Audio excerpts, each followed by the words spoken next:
stand-up comedy is gaining popularity in Beijing's Hutong area.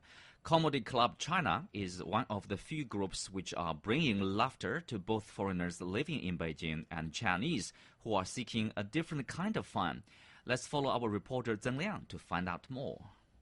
I'm a reporter who is fond of having dinner with Westerners. So I always hang out with people from Slovak.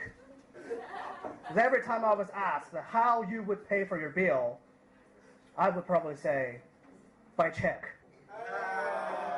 Tony Chou, a Chinese journalist by day, morphs into a stand-up comedian at night the moment he takes the stage at the Comedy Club China.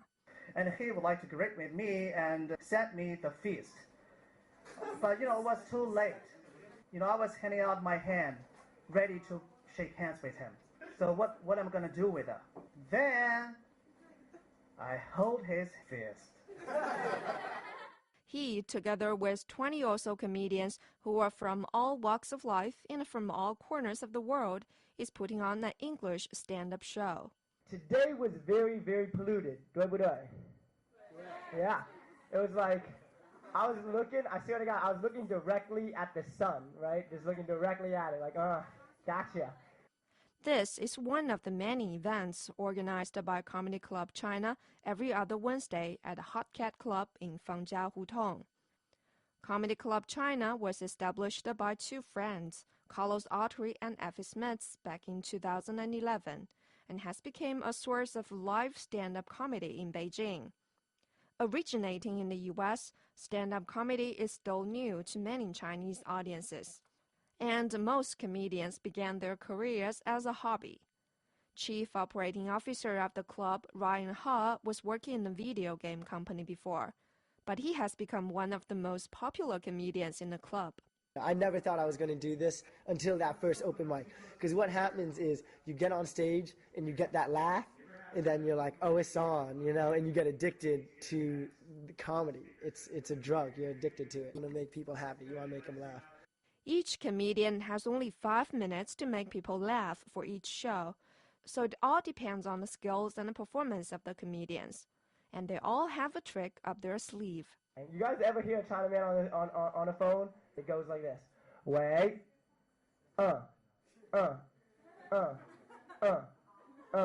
好的，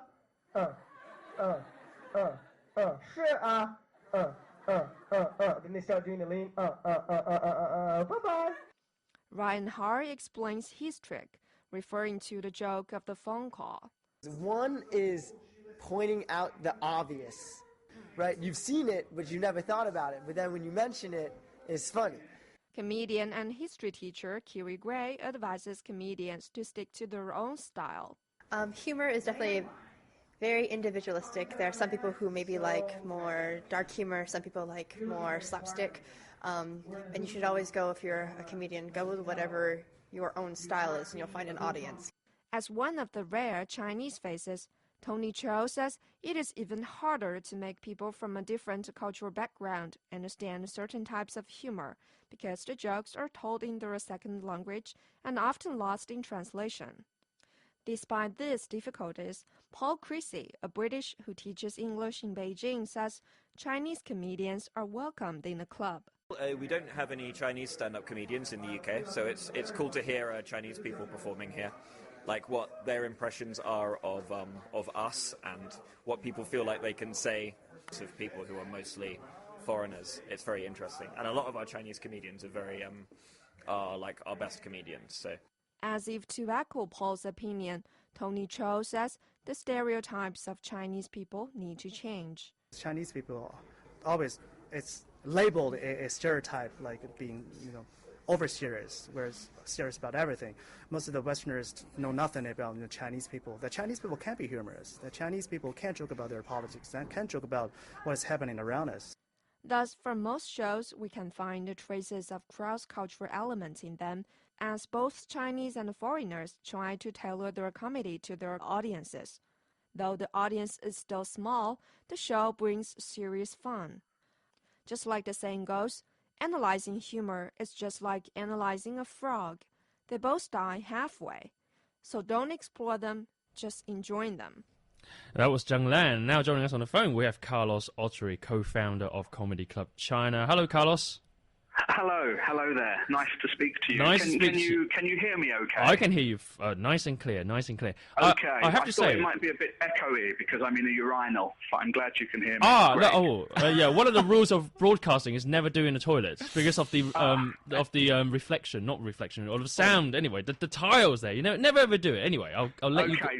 Next, this is the only time I'll do it. From now on, no more toilet. I will let you off this time. I must say I was very struck by one of the comments. One of the lines in that report was Beijing itself, China itself. If you just walk around the street, it's full of potential for comedy. I mean, I was accosted by a pimp and 2 prostitutes in Wangfujing a couple of days ago, which I'm sure in other countries is a bit threatening, but in Beijing I thought it was hilarious. Well, I think the truth of the matter is that you accosted them. And you're really? changing it for humorous purposes. Yes, I heard all about it. Well, it's kind of turned into that way. In the street. Yeah, no, you're completely right, actually, what you say. It's Beijing and China is a really, really funny place. And if you're coming from the West and you suddenly find yourself in China, things are very, very, very strange and weird. Yeah. And that's a source of lots of comedy, whether it's being accosted by pimps or drug dealers in the street, whether it's having bizarre conversations with taxi drivers, whether it's waking up in the morning and not being able to see the sun.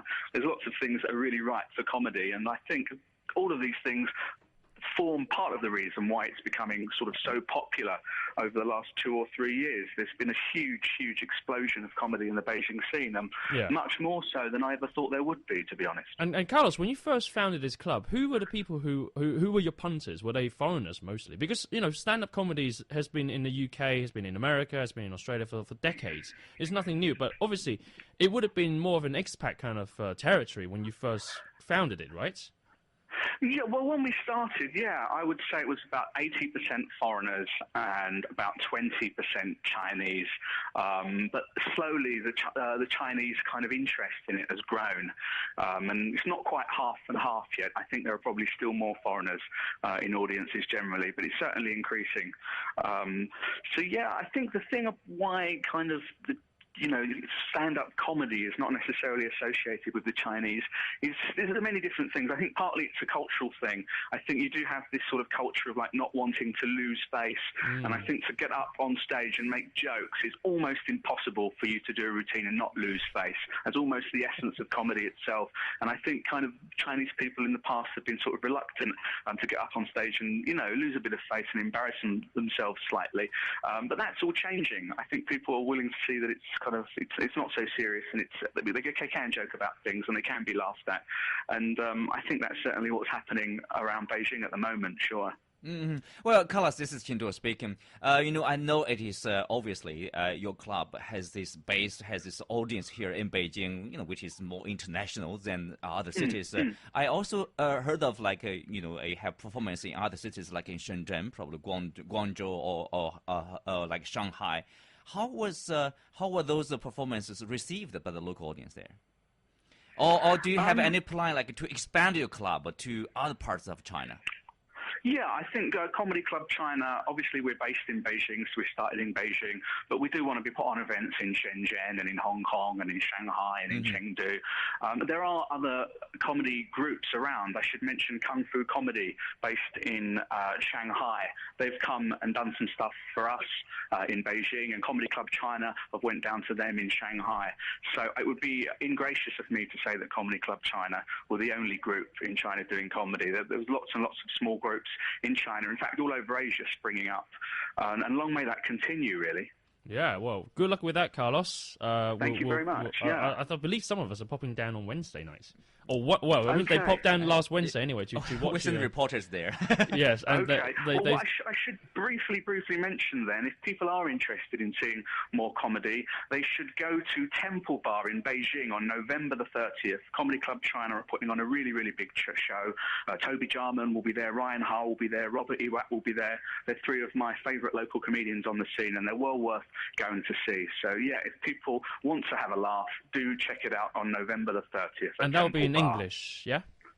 That will be in English. Yeah. That will be in English primarily. But sometimes we have the odd comedian that comes on and does a bit of Chinese. I think on the 30th it's mainly English, though. But I would encourage people to come down. I think it's going to be a really good evening. Cheers, Carlos. Carlos Ottery, co-founder of Comedy Club China.